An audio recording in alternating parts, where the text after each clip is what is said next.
छठी माई के साखर खरिया ओही पर लगेला बाजार, ओही पर लगेला बाजार।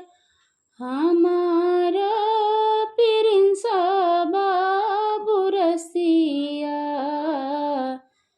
करे के लावा के मोल, करे के लावा के मोल।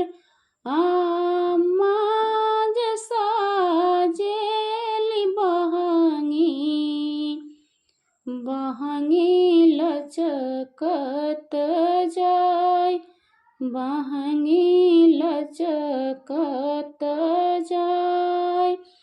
छठी माई के साखर खरिया ओही पर लगेला हो बाजार, ओही पर लगेला हो बाजार।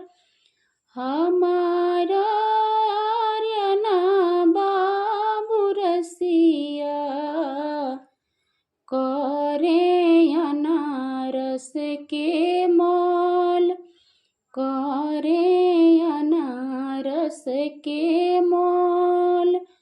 सासु जैसा जेली बहंगी, बहंगी लचकत जाय, बहंगी लचकत जाय। छठी माई के साखर खरिया ओही पर लगेला हो बाजार, ओही पर लगेला हो बाजार।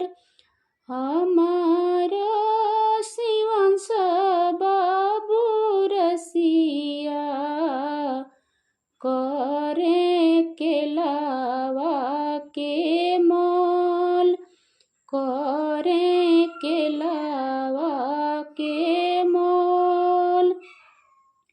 ननद जैसा जेली बहंगी, बहंगी लचकत जाय, बहंगी लचकत जाय।